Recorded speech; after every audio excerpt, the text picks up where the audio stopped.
If you're not following the Up and Adam crew on Twitter, you're not getting the whole show. Get all the links on the Up and Adam show page on TwinCitiesNewsTalk.com. Welcome back to Up and Adam. I'm Jack Tomzak. That is Andrew Lee. Got me talking about Sunday sales again during the break. Getting fired up. I'm just going to go home now. Sick of talking about Why it. you gotta buy it on Sunday? Can't you just buy it on Saturday? That's what I do when I'm bored during breaks. I just ask Andrew, hey, what do you think about that Sunday sales? That's what I do when I'm planning the show. I got to burn a segment. I'll put a quarter in Andrew on Sunday sales. And Well, I think probably the number one argument is it's the only reason why people would ever go to Wisconsin. yeah, Good point. it hurts.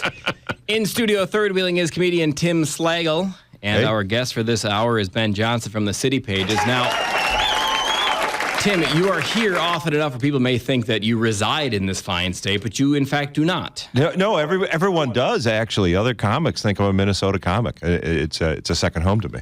You're from and live? Well, I'm from south of Detroit, an area of Detroit known as Downriver. And that's where I grew up. About 1986, I moved to Chicago. So this idea of liquor stores not being open on Sunday, it makes no sense. It is completely foreign. It's like, wow, am I close to Canada? Yeah. It's something that doesn't make sense to somebody from Illinois, everybody. Right. Grew up in Detroit. Grew up in Detroit, then chose to move. Detroit was so bad. It's like, Chicago looks good. The union control of the legislature is so severe in this state. Somebody from Illinois is confused by it. Yeah. Wrap your head around that. Someone from Illinois is saying, man, are you corrupt up here? Not a compliment. There's actually a college in Illinois, not far from where Really? called unbelievably, it's Governor's State, and I found out it was a college for the longest time. I thought it was a prison. All right, we left off with the teaser that we were going to find out which NFL fans are the least gooder at talking. It's not the Packers, is it? Because I would be embarrassed. It is not the Packers. It's not the Bears, I hope, because that would make Tim feel awkward. It's not the Bears either. That's not the Dolphins, right? Miami people are pretty sharp down in Florida. Good public schools in Florida. Actually, the Dolphins were right up there, but they were not number one. Who's number one? True, that's not. So the Wall Street Journal used this automated proofreading service, and it was such a good idea. I'm really pissed off I didn't think of it. Okay.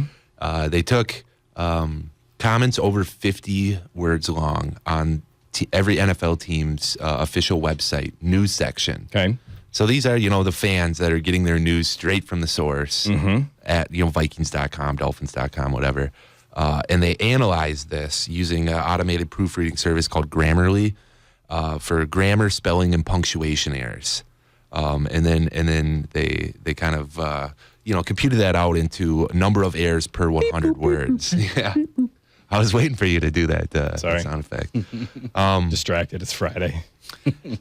Vikings fans were 25th out of 32 teams. 11.4 errors per 100 words, which is actually pretty staggering. Like, I did it while I was writing the post. I stopped at 100 words, which was like halfway through the third paragraph.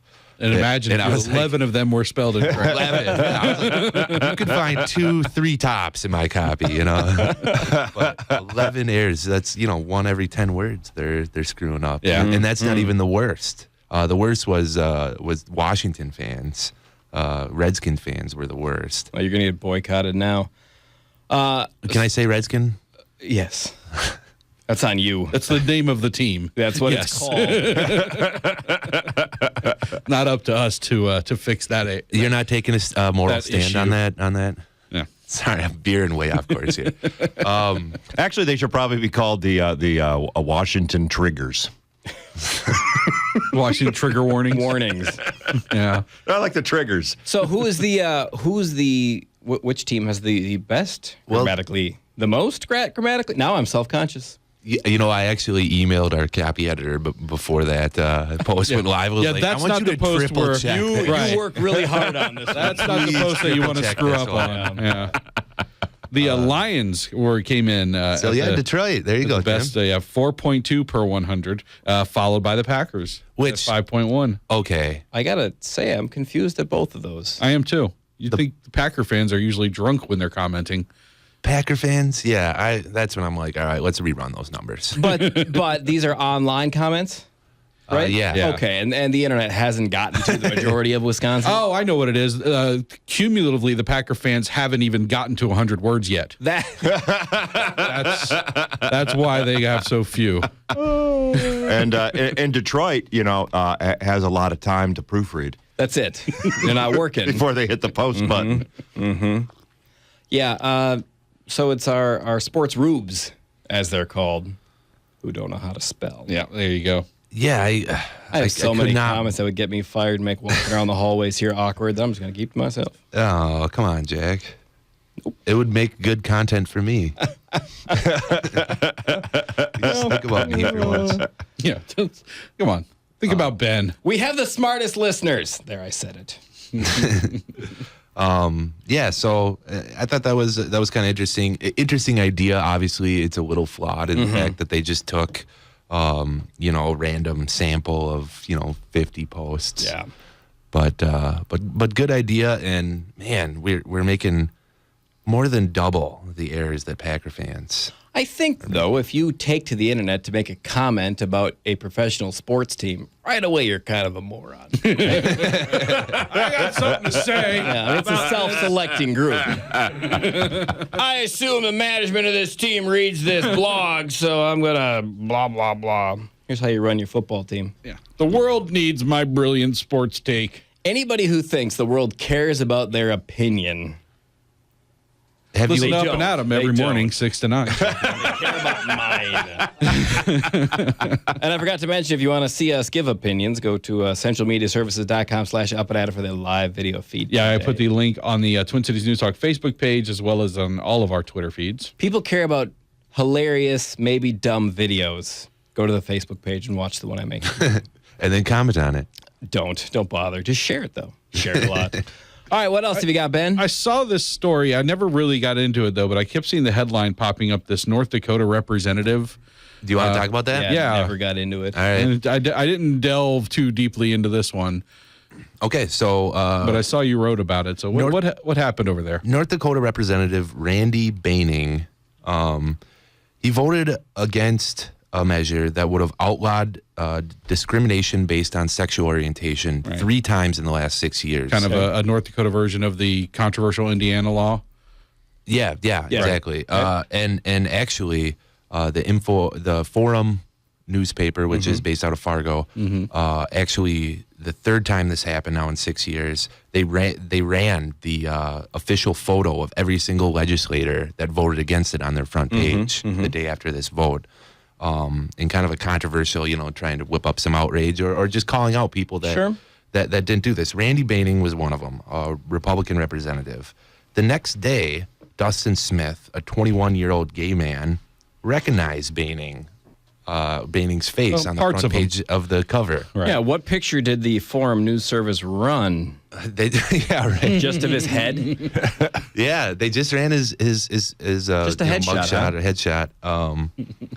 But Dustin, and actually the newspaper did a really nice kind of video interview with him, and he was like, "Where have I seen that guy before?" And then he realized that he had been chatting with Representative Baining for 1.5 years on a gay dating app called Grindr. I like how you pause to make it sound like you don't know what we're talking about. Called Grindr. I mean, yeah, it's basically like. I guess the kids are using it. I don't know. So Mr. Smith is outraged that this, that the hypocrisy here, where this gay representative or this representative who's trolling for men on a gay dating app voted against gay rights, and so he goes to the paper the very next day. And basically outs Baining, and Baining eventually acknowledged that he is had relations with men, and it was kind of another one of those instances of conservative Republican voting against gay rights, only to later find out that he is gay. Wait, how is that hypocrisy, though? Just because the guy is gay and likes to troll for gay does not mean he should be in favor of marriage. It's not about marriage, though. And this one, the same point, though. This is about discriminating based on, I guess I have to actually read the bill because sometimes the paper misconstrues this type of thing. But it was about discriminating based on sexual orientation. Mm-hmm. That's not necessarily inconsistent. I mean, you can be for freedom and be gay at the same time. Right. You can be a gay person and still believe, that the government has limits as to who it tells you can and cannot associate with. Mm-hmm. You can be gay and believe that a business should be free to discriminate. You may not like it. You may not agree with the discrimination. Yeah. But think that the business should be free to discriminate. Yeah, but more so, somebody that's on a hookup site is going to be opposed to marriage just by the nature of the fact that they're on a hookup site. And for most heterosexual men, they would love if the state said, you can't get married. Because that'll be like, outlaw heterosexual marriage. You know what, sweetie? I would love to marry you, but the state won't. Oh gosh, that was the most brilliant thing when government when heterosexual couples were saying, I'm not going to get married until everyone can get married. Well, rubbing their hands together. Tim, I think there were a handful of gay couples out there who made that argument. I would love to marry you, but right. we can't. And now that, and as they saw it becoming closer and closer to reality, like, uh-oh. I'm going to have to put up or shut up pretty quick here. Let's move to a non-marriage state and protest more. The influx of gay couples to Utah.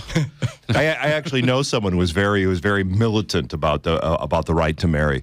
And what happened was they passed the militant hang. Yeah. They passed they legalized it, mm-hmm. and it's like, well, are you going to get married? And they said, well, we can't really afford to, because once we get married, I'm going to have to go on his health plan, and that's going to cost more. This way, I'm on Medicaid. Ooh. Wow. So all this time, I want equality. I prefer the benefits. Yeah. So has this, what is his name? Boning? Randy Baining. I actually... Close. You were close. I looked they write this stuff for us. I knew it, Jack. I knew you were going to bring that up. You knew I was the guy? And so I actually went and double-checked the pronunciation this morning because I knew that was going to come up. Wait, how do you say his name? Yeah. It's Weiner. And what he said, though, his justification, he never brought that argument you guys talked about up. What he said is he's just voting the way his constituents want him to vote. Okay. And his he thinks that his constituents are against this, so he voted against it. Was he out in his private life? Did folks, not who read the newspaper know he was gay? People did not. So he was unmarried. He says he also likes women. Well, you know what they say about unmarried volunteer t-ball coaches. So, but you elaborate. You don't know if he's experienced any blowback at all in his district? I think he might be like a sympathetic character now. I mean, the forceful outing is never like a pleasant thing. Yeah, and that's not a good tactic. No, and it often comes from the gay community doing the outing. It's like, I thought you didn't like that kind of thing. Yeah. Well, he's going to need to do a lot of outreach. He's going to reach out, around, whatever he needs to do to get out to the people. I think it is positive, though, that he did recognize his face. It means something there, I think. If you're a politician participating in any type of sex app, why include your face in the picture? Yeah, and it's face not smart. Yeah. I actually got a screenshot too of. Where'd you find that? The chat that this Mr. on Smith this app you've never heard of before. Well, I'm not hacking into his account. I got a screenshot though, and it was like so like terrible, pathetic dating Pretty stuff. juvenile. It was like, hey, you horny? It's just, I've got a cabin. You into t-ball? I was like, come on, Randy, you're better than that. All right, thank you, Ben. Always good, entertaining stuff from you and the City Page. We appreciate that. Tim Slagle, thank you for coming in. Oh, thanks for having me on. At Acme tonight, 8 and 10:30 tonight and tomorrow. And after we get past 9 o'clock, we got another chance for you to win $1,000. Be registered for the $50,000 grand prize. Text the word guitar to 45495 after 9 o'clock for the course of the next hour. Text the word guitar to 45495 for your chance to win $1,000 and be registered for $50,000. Thanks for listening this week on the show on Monday. Senator Dave Osmek, Dr. John Spry, and I think Kim Crockett from the Center of the American Experiment. From the Cremation Society of Minnesota Traffic Center, here's a look at the roads being brought to you by